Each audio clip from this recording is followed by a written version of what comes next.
أعوذ بالله من الشيطان الرجيم. بسم الله الرحمن الرحيم.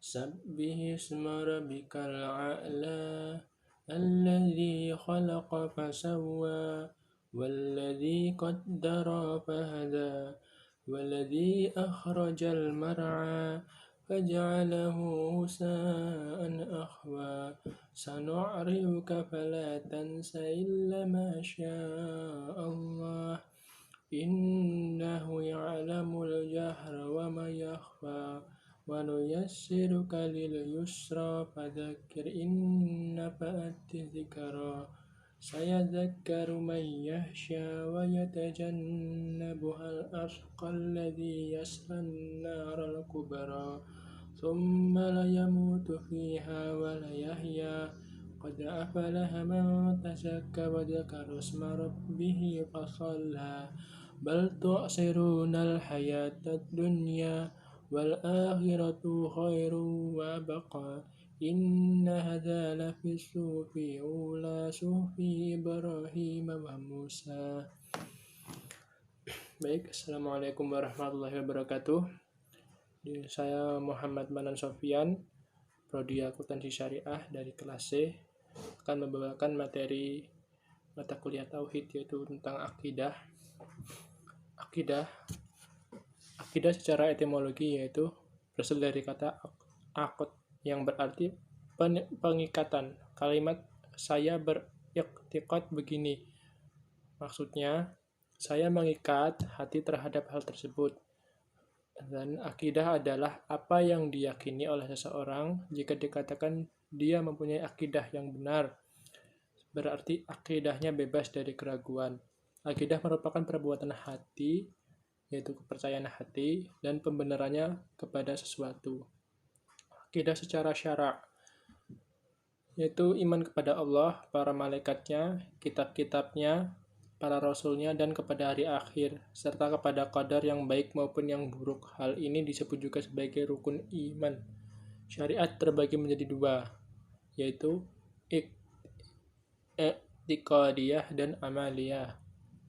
I'tiqadiyah adalah hal-hal yang tidak berhubungan dengan tata cara amal, seperti i'tiqad, kepercayaan terhadap rububiyah Allah dan kewajiban beribadah kepadanya, juga beriktikad terhadap rukun-rukun iman yang lain. Hal ini disebut asliyah atau pokok agama, sedangkan amaliyah adalah segala apa yang berhubungan dengan tata cara amal seperti sholat, zakat, puasa, dan seluruh hukum-hukum amaliyah. Bagian ini disebut far'iyah atau cagam agama karena ia dibangun di atas i'tiqadiyah. Benar dan rusaknya amaliyah tergantung dari benar dan rusaknya i'tiqadiyah.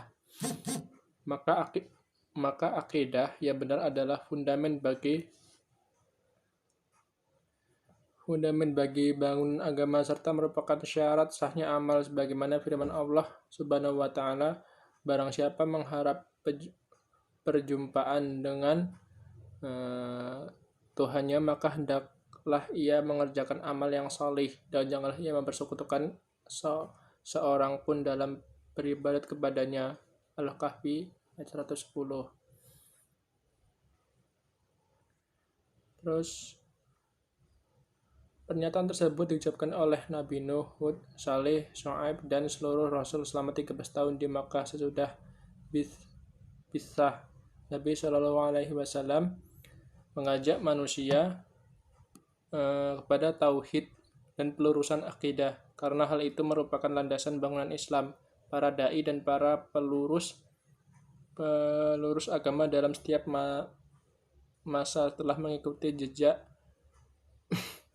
para rasul dalam berdakwah, sehingga mereka memulai dengan dakwah kepada tauhid dan pelurusan akidah. Setelah itu mereka mengajak kepada seluruh perintah agama yang lain.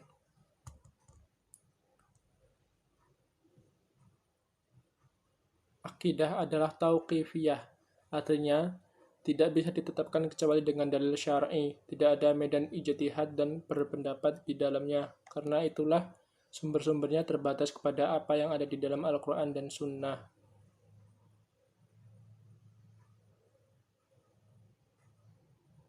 Maka, jika datang kepadamu petunjuk daripadaku, lalu barang siapa yang mengikut petunjukku, ia tidak akan sesat dan tidak akan celaka.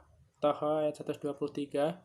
Karena itulah mereka dinamakan firqah najiyah, golongan yang selamat. Sebab Rasulullah telah bersaksi bahwa merekalah yang selamat ketika memberitahukan umat ini akan terpecah menjadi 73 golongan yang kesemuanya di neraka. Kecuali satu golongan. Ketika ditanya tentang yang satu itu, beliau menjawab, kebenaran sabda baginda Rasul Shallallahu Alaihi Wasallam tersebut telah terbukti ketika sebagian manusia membangun akidahnya di atas landasan selain kitab dan sunnah, yaitu di atas landasan ilmu kalam dan kaidah-kaidah mantik yang diwarisi dari filsafat Yunani dan Romawi. Maka terjadilah penyimpangan dan perpecahan dalam akidah yang mengakibatkan pecahnya umat dan retaknya masyarakat Islam.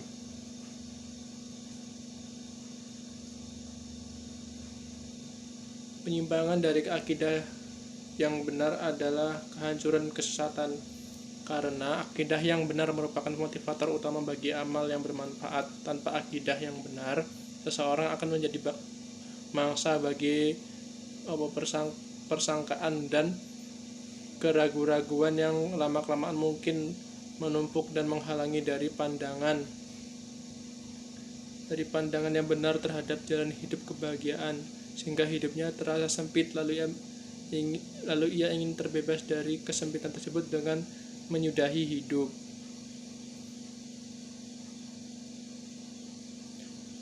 Sebab-sebab penyimpangan dari akidah sahihah yang harus kita ketahui, yaitu kebodohan terhadap akidah sahihah karena tidak mau atau enggan mempelajari dan mengajarkannya, ta'assub atau fanatik kepada sesuatu yang diwarisi dari bapak dan nenek moyangnya, taklid buta dengan mengambil pendapat manusia dalam masalah, terus hulu berlebihan dalam mencintai para